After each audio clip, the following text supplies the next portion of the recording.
ሰላም ውድ ማንሰራውያን እንዴት ቆያችሁልን? በዛሬው ቱቱ ክለባችን የመለከቱ አዳዲስ መረጃዎች ይዘን መጥተናል።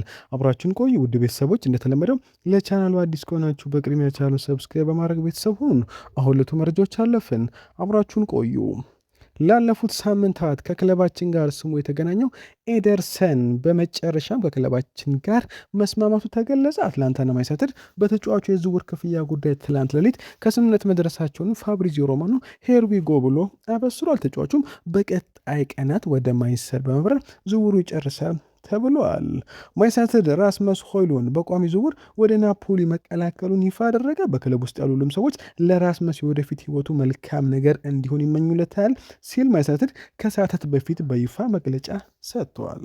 ማንቸስተርና አርሰናል ሁለቱም የኤሲ ሚላን ኮከብ የክንፍ ተጫዋች ራፋኤል ሊያውን በተመለከተ መደበኛ ጥያቄዎችን አቅርበዋል ተባለ። ተጫዋቹም በዚህ ክረም ከሳንሴሮ ለመልቀቅ ተዘጋጅቷል። ፖርቹጋል ኢንተርናሽናል ከአውሮፓ በጣም አስደናቂ አጥቂ ተሰጥኦዎች መካከል አንዱ እንደሆነ ለረጅም ጊዜ ሲቆጠሩ ሊያው በክረምቱ መልቀቁም በሁለቱ የእንግሊዝ ትላልቅ ክለቦች መካከል ከፍተኛ የዝውውር ጦርነትን እንደሚፈጥር ይጠበቃል።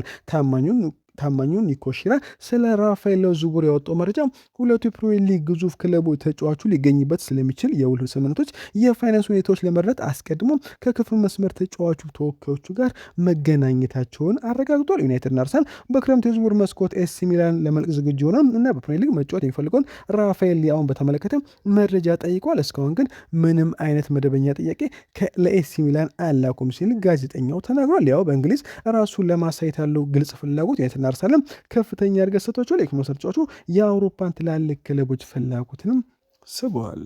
አንድ ሚተን ስለ ማቲያስ ፈርናንዴዝ ዝውውር ጠይቆ እንዲህ ሲል ይመልሳል። ማንቸስተር በዌስትሃም ያለው ማቲያስ ፈርናንዴዝን ይወዳል። ዌስትሃም ምናልባት እንደ ኖቲንግሃም ፎረስት ዋጋው ወደሆኑ ዩናይትድ ሌሎች አማካዮችንም አሁን ላይ የተመለከተ ነው።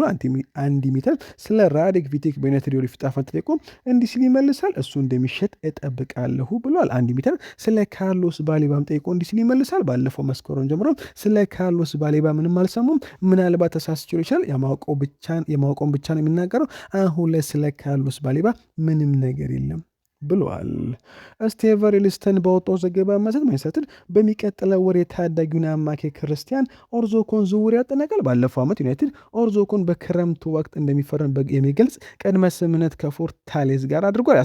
በ17 ዓመት በዚህ ዘመን በ11 የመጀመሪያ ቡድን ላይ መካቸዋል። ይህም በኮሎምቢያ ከፍተኛ ሊግ ላይ 2 ጨዋታዎችን እንዲያደርግ አድርጎታል። ኦርዞኮ በ2004 የክረምት የዝውውር መስኮት ከማሊ ክለብ ጊዳሬስ ኤፍሲ ወደ አካዴሚ የተቀላቀለም ሴኮ ከሆነ አይነት ተመሳሳይ መገለጫ ይዞ ወደ ማንቸስተር ይመጣል ተብሏል። የክለባችን 3ኛ ግብ ጠባቂ ቶም ሂተን ከማንቸስተር ጋር አዲስ የ12 ወራትን ውል ተፈራርሟል ተባለ። ኤደርሰን በካሪክና በእግር ኳስ ዲሬክተሩ ጄሰን ዊልኮክስ ምትክ ተጫዋች እንደሆነ ይታወቃል። ካሲ አሁን ኮንትራቱ ካለቀ በኋላ ክለቡን ለቋል። ካሪክ 2 አዳዲስ የማህል ተጫዋቾችን ለማስፈረም አቅዷል። ሌሎችም በዩናይትድ ዝርዝር ውስጥ ተካቷል። ከእነዚህ ውስጥም ኦሬንጅ ቹዋሜኒ፣ ካርሎስ ባሌባ፣ አዳም ዋርተን አሉ። ቢያንስ ዩናይትድ 60 ሚሊዮን ፓውንድ የሚያወጣና በተጨማሪ ደግሞ 100 ሚሊዮን ፓውንድ የሚያስወጣ አንድ አማካይ ለመፈለግ 2 አማካይ ለማስፈረም ዝግጁ ናቸው ሲል ጄሚ ጃክሰን ዘግቦታል። ሮብ ዳውሰን ኢስፔን ላይ ባወጣው ዘገባ መሰረት ዩናይትድ የኤደርሰን ስምምነት ከጨረሰ በኋላ በዌስትሃም አማካይ ማቲያስ ፈርናንዴዝ ላይ ያለውን ፍላጎት ለማሳደግ ተዘጋጅተዋል። ምንጮች እንደገለጹት ዩናይትድ ለአንድ ዓመት ተጫዋች ከዌስትሃም ጋር ስምምነትን በተመለከተ ቀድሞውኑ ቤት መጀመሩ ነው። ወደ ሻምፒዮንሺፕ ከወረዱ በኋላ ከለንደን ስታዲየም እንደሚወጣ መጠበቁ ተጫዋቹ ምናልባትም ወደ ኦልድ ትራፎርድ መዳረሻው እንዲሆን ያደርገዋል ሲል ሮብ ዳውሰን ዘግቦታል። ማርከስ ራሽፎርድ ከኒውካስትል ከፍተኛ ፍላጎት እየሳበ ነው ተባለ። ባርሴሎና የ26 ሚሊዮን ፓውንድ የግዢ አማራጩን ካልጠቀመ ኒውካስትሎች ተጫዋቹን ለማዘዋወር ዝግጁ ናቸውም ተብሏል። ማግቢሶቹም አንቶኒ ጎርደንን ከለቀቁ በኋላ አጥቂ ማጠናከሪያዎችን ያፈላለጉ ሲሆን ራሽፎርድን በዚህ ክረምት እንደ አጥቂ ፈራሚ አድርገው ይመለከቱታል ተብሏል። ባርሴሎና የራሽፎርድ ተመራጭ መዳረሻውን ቀጥሏል። ነገር ግን በቋሚ ስምምነት ላይ አለመተማመን ለፕሪሚየር ሊጉ ክለብ በርን ይከፍታል ሲል አይኒውስ ዘግቦታል።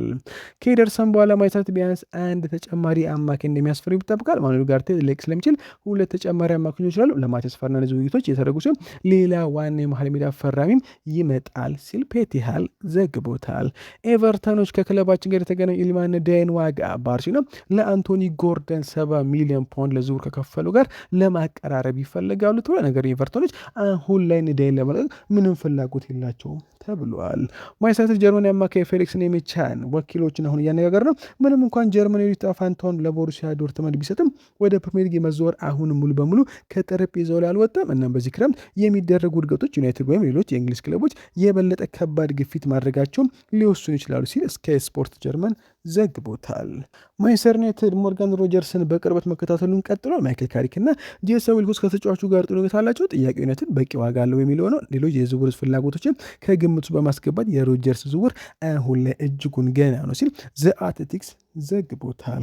ሜል ስፖርት በወጣው ዘገባ መሰረት የዩናይትድ ተስማሚ መሃል ሜዳ ኢላማዎች ኦሬንጅ ቹዋሜኒ ወይም ኤሊዮት አንደርሰን ነበር። ነገር ግን አንደርሰን አሁንም ክፍያው ከተስማማ ማንቸስተር ሲቲ እንደሚቀላቀል ይጠበቃል። ኖቲንግሃም ፎረስት 125 ሚሊዮን ፓውንድ ግምት እንዳለ ቢገልጽም ሲቲዎች ወደ 90 ምናልባትም እስከ 80 ሚሊዮን ፓውንድ የሚጠጋ ዋጋ ሊያቀርቡ ነው ተብሏል።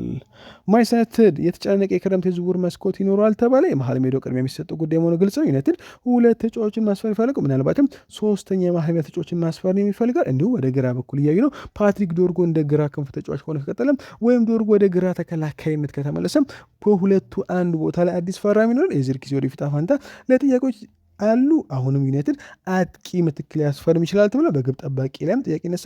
ኦናና በካሪክ እቅድ ውስጥ የማይገኝ ሲሆን ባይንድር ከቱርክ ጋር ተጋጥቷል። ራዲክ ፊቴክም ቆይታው ገና አልታወቀም። ስለሆነ ዩናይትድ በዚህ ቦታ ሌላ ግብ ጠባቂ ሊያመጣ ይችላልም ተብለዋል።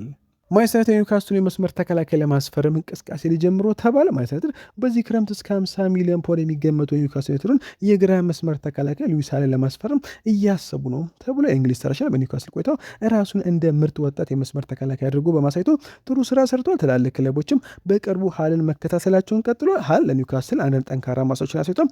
ያም ሆኖ በሴንት ጄምስ ፓርክ በአጠቃላይ ውድድር ዘመኑ ተስፋ አስቆራጭ ነበር። የኤዲ ሃው ቡድን ባለፈው ዓመት እንዳደረጉት ለቻምፒየንስ ሊግ ብቁ መሆንና ወይም ሌላ ዋንጫ ማሸነፍ አልቻሉም። ይህ ማለት እንደ ሀል ያሉት ሰዎች ቅድም ከተፈጠራቸው ወደ ሌላ ቦታ ለመሄድ ይፈተናል። ሉዊስ ሃል በማንቸስተር ዩናይትድ የሉክ ሾው ተተኪ ሆኖ ሊመጣ አይችልም ተብሏል። በብዙ መንገዶች ሊጎ የተጋለጡና ወጥነት የሌለውን ሉክ ሾው በኦልድ ትራፎርድ ለረጅም ጊዜ መቆየት አስገራሚ ነው። ስለዚህ ምናልባት በመጨረሻ እሱን የሚተኩበት ክረምት ሊሆን ይችላል ተብሏል። ሃል በዚህ ቦታ ዩናይትድ ጥሩ አማራጭ ነው ይችላል። ምንም እንኳን ስፖርት ቪው እስከ 50 ሚሊዮን ፓውንድ እንደሚያስወጣ ቢናገርም ርካሽ ባይሆንም ሃል ራሱ የአካል ብቃት ችግር ስላለበት ዩናይትድ በዚህ ጊዜ ለሱ ትልቅ ዋጋ ለመክፈል ማሰብ በጣም ከባድ ይሆንበታልም ተብሎ ያነሙት ጥሩ ጤንነት እንዳለው ለማሳየትና ማሻሻውን መቀጠር እንደሚችል ለማሳየት ለአንድ ተጨማሪ ዓመት በኒውካስትል ሊቆይም ይችላል ተብሏል።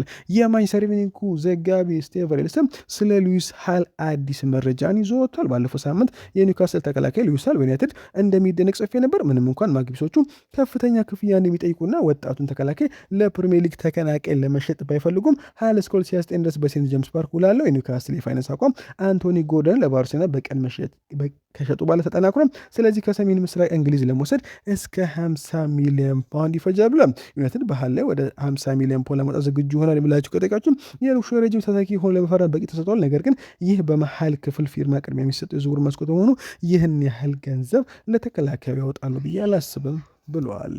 አንድሬ ኦናና ከማንቸስተር ዩናይትድ ከቅድመ ውድድር ዘመን ዝግጅት በፊት አስቸጋሪ ሁኔታ ውስጥ ከቶታል ተባለ። አንድሬ ኦናና በኦልድ ትራፎርድ የረጅም ጊዜ ወደፊት ህይወቱ ግልጽ ባይሆንም ለቅድመ ውድድር ዘመን ወደ ማንቸስተር ዩናይትድ ይመለሳል ተብሎ ይጠበቃል። እንደ ጋዜጠኛ ቤን ጃኮስ ገለጻ ትራብዞን ስፖርት በቱርክ ውስጥ ከውሰት ቆይተው በኋላ የካሜሩንን ግብ ጠባቂ ለማቆየት አሁንም ፍላጎት አላቸው። ነገር ግን እስካሁን ምንም የተሻሻለ ነገር የለም። ለአሁኑ ኦናና ዩናይትድና ተወካዮቹ ቀጥሎ ምን እንደሚፈጠር እያሰቡ የማይክል ካሪክ ቡድን እንደገና መቀላቀል ይፈልጋል ተብሏል። ግብ ጠባቂው ከትራብዞን ስፖርት ጋር የነበሩ ቆይታ ካለቀ በኋላ ወደ ዩናይትድ ተመልሷል። ነገር ግን የካሪክ ቡድን ለአዲስ የውድድር ዘመን ዋና እቅዶች አካል እንደሆነም አይታመንም ተብሏል። ኦናና 2023 ከኢንተር ሚላን ወደ ዩናይትድ የተቀላቀለው በ43.8 ሚሊዮን ፓውንድ አካባቢ ነበር።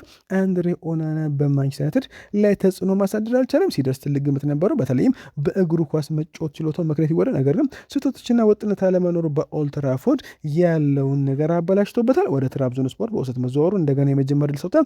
የቱርኩ ክለብ በሱ ተደንቆ ነበር። 30 ጨዋታዎችን አድርጎ የቱርክ ሱፐር ካፕን እንዲያሸንፉ እንደረዳቸው የሚገልጹ ዘገቦች አሉ። ትራብዞን ስፖርት እሱን መልሶ ለማምጣት ክፍት ይሆናል። ነገር ግን ደሞዙ ትልቅ ችግር ነው። ደሞዙ ቀድሞውኑ በሳምንት እስከ 120,000 ፓውንድ አካባቢ ነው። ዩናይትድ ለቻምፒየንስ ሊግ ብቁ ከሆነ በኋላ ደሞዙ ሊጨምር የሚችል ዘግቧል። ይህ ማንኛውም ስምምነት ውስጥ ያደርጓል። ዩናይትድ ሊሸጠው ይፈልጋል። ነገር ግን ደሞዙን ለመሸፈን ፈቃደኛ የሆነ ክለብ ማግኘት አሁን ላይ ቀላል አይሆንም ተብሏል። ትራብዞን ስፖርት ሌላ ውሰት ሊበር ይችላል። ትራብዞኑ ስፖርት ሌላው ስት ሊመርቻል በሽክታሽን ፍላጎት ላይ ተጠቅሷል። ምንም እንኳን በፋይናንስ ፓኬጁ ላይ ተመሳሳይ ስጋት ቢኖርባቸው ማይክል ካሪክ ሀሳቡን ወስኗል። ከካሪክ እይታ አንጻር የግብ ጠባቂ ሁኔታ ቀድሞ የተለየ ይመስላል። ሴኔ ላሜንስ አሁን ማስደናቂ ውጤት ካስመዘግባለ ዩናይትድ የመጀመሪያ ምርጫ ግብ ጠባቂ ተረጋግጧል። አልታይ ባይንደር ሊለቅ ይችላል እና ቶም ሂተን የ1 ዓመት ማራዘሚያ ፈርሟል። ዩናይትድ ለኦናና በተቻለ ፍጥነት መፍትሄ ለማየት መሞከር አለበት። ለቅድመ ውድድር ዘመን መልሶ ማምጣት ጥሩ ነው፣ ነገር ግን ለረጅም ጊዜ ትኩረትን የሚከፋፍል ሊሆን አይችልም። ኦናና መጥፎ ግብ ጠባቂ ነው፣ ነገር ግን ዩናይትድ ለሱ ተስማሚ አካባቢ እንደሆነ አይሰማም። ብዙ ነገር ተከስቷል እና ካሪክ በግልጽ ወደ ሌላ አቅጣጫ እየተንቀሳቀሰ ይመስላል ተብሏል። ማንቸስተር ዩናይትድ የጁቬንቱስ ተከላካይ ፒየር ካውሉን በቅርበት የተከታተለ ነው ተባለ። የጣሊያኑ ክለብ የቻምፒየንስ እግር ኳስ ካመለጡ በኋላ ከፍተኛ ሽያጭ ሊያደርግ ይችላል ተብሏል። በጣሊያን እንደወጡ ዘገባዎች ዩናይትድ የ25 ዓመት የፈረንሳይ ተከላካይ ፈልጓል። ካውሉ በጁቬንቱስ በጣም አስተማማኝ ከሆኑት ተጫዋቾች አንዱ ሆኗል። ቶተናም እንዲሁ ተገናኝቷል። ጁቬንቱስ ደግሞ ለካውሉ የተሻሻለ የረጅም ጊዜ ውል በማቅረብ ራሳቸውን ለመጠበቅ እየሞከሩ ከማንቸስተር እይታ አንጻር ካውሉ ቅድሚያ የሚሰጠው ሳይሆን አስደሳች ሲም ነው። የማይክል ካሪክ ቡድን አስቀድሞ መሀል ሜዳና በማጥቃት ላይ ጠንክሮ እየሰራ ነው። ዩናይትድ ትናንት ለሊት የአትላንቶን አማካይ ኤደርሰን ለማስፈረም መስማማቱን ይፋ አድርጎ ነበር። የጁቬንቱስ ተከላካይ ካሉሉ ጠቃሚ ነገር ያቀርባል። በመሀል ተከላካይ ወይም በቀኝ ተከላካይ ምንጮች ይችላል። ይህ ሁለገብነቱ በተለይም ለቻምፒየንስ ሊግ እግር ኳስ ለሚዘጋጅ ቡድን ለከባድ የጨዋታ መርሃ ግብር እጅጉን አስፈላጊም ነው ተብሏል። ክለቡ በሴሪያ 6ኛ ደረጃ ላይ አጠናቋል። ለቻምፒየንስ ሊግ ቦታ አምጥቷል። ይህም የገንዘብ ጫናን ፈጥሯል። የጁቬንቱስ ዋና ስራ አስፈጻሚ ዴሜን ኮሞሊ በቅርቡ ክለቡ ቡድኑ ተወዳዳሪ ለማድረግ እየሞከረ ክለቡን ሚዛን ለመጠበቅ ተጨማሪ ጮስ መሸጥ እንዳለበትም አምነዋል። ተከላካዩ በዚህ ውድድር ዘመን ከፍተኛ ክለቦችን አስደሟል። የካሉሉ ብቃት ጠቃሚ አድርጓል። የጁቬንቱስ የውድድር ዘመን ግምገሞች 2056 ከታዩ ተከላካዮች አንዱ እንደሆነ አድርገው ገልጸውታል። ጁቬንቱሶች ከ35 እስከ 40 ሚሊዮን ዩሮ አካባቢ ከተጫዋቹ ይፈልጋሉ ተብለዋል። ማንቸስተር ዩናይትድ የቦርንማውዙን አማካይ ተጫዋች አሌክስ ስኮትን በክረምት መልሶ ግንባታቸው ላይ እንደ ሌላ አማራጭ የፈለጉት ነው ተባለ። እንደዛ ዘገባ የሁለት ተጫዋች አሁን ያለው ልስ 2028 ድረስ ቢቆይም ከቦርንማውዝ ጋር አዲሱ ለመፈረም የተናገረው ተብለዋል። ሁኔታው እየታየ ሲሄድ የማራዘሚያ ጊዜ የሚያታሰብነት ይታሰባል። ዩናይትድ የስምምነት ዋጋን ለመረዳት ጥያቄዎችን ያቀርባል። ማይክል ካሪክ አሁን በመሀል ሜዳ ላይ ተጨማሪ ጥራትና ጥልቀትን ለመጨመር ይፈልጋል። ስኮት በቦርንማውዝ በጣም አስፈላጊ ኮንትሮች አንዱ ነው። ከብሪስቶል ሲቲ ከተቀላቀለ በኋላ ኳሱን በመያዝ በጫና ውስጥ መጫወትና የመሀል ሜዳ መስመር ከአጥቂ ጋር ማግኘት የሚችል ቴክኒካል ብቃት አለው። ጉልበት ያለው አማካይ መሆኑ ይታወሳል። ቦርንማውዝ 6ኛ ደረጃን በመያዝ ለአውሮፓ ሊግ ብቁ በመሆን አስደናቂ ወደዛ አሰልፏል። ስኮትም የቡድን ደረጃ ከፍ ካደረጉ ተጫዋች አንዱ ነበር። ቦርንማውዝ ስኮትን የመሸጥ ፍላጎት የላቸውም። ዘጋርዲያን ባወጣው ዘገባ መሰረት ቦርንማውዝ በዚህ ክረምት ስኮትን፣ ኤሪጂኔር ክሮፒና ሪያን ከጠንካራ ወደ ዘመን በኋላ ለማቆየት ዝግጁ ናቸው። ለማይሰጥ ፍላጎቱ ምክንያቱ ዩናይትድ የአትላንታውን አማካይ ደረስ ስምምነት ከጨረሰ በኋላ ካሪክ በኤደርሰን ዝውውር እንደሚቆም አይጠበቅም። ዩናይትድ አሁን መሀል ሜዳ ላይ በልጥ ለመጠናከር ይፈልጋል። እንደ ካርሎስ ባሌባ፣ አዳም ዋርታ፣ ኤሊዮት አንደርሰን ያሉ ስሞችም ተገናኝቷል። ስኮትም የተለየ ይሆናል ተብለዋል። ማንቸስተር ዩናይትድ ለቦሩሲያ ዶርትመንድ ተከላካይ ዋልደማር አንቶን 30 ሚሊዮን ፓውንድ ለማቅረብ እያሰበ ነው ተባለ። እንደሚረድ ዘገባ የዩናይትድ አለቃ ማይክል ካሪክ በዚህ ክረምት አዲስ ሁለገብነት ያለው የመሀል ተከላካይ ለማስፈር ፍላጎት አላቸው።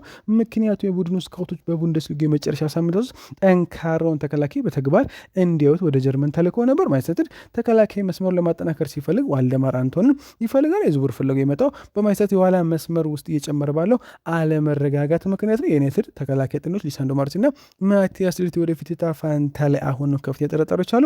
ሁለቱም ኮከቦች ባለፈው ዓመት በከባድ ጉዳት ምክንያት ከቡድኑ ውጭ በተደጋጋሚ ውጭ ሲሆኑ ተመልክተናል። የዩናይትድ ኃላፊዎች ስለ ሁለቱ ተጫዋች የረጅም ጊዜ አካል ብቃት ሪከርድ ደካማ መሆን ውስጥ ስጋት አላቸው። ማንቸስተር ከፕሪሚየር ሊጉ ተቀናቃኛቸው አስቶን ቪላ ፉክክር ይገጥማቸዋልም ተብሏል።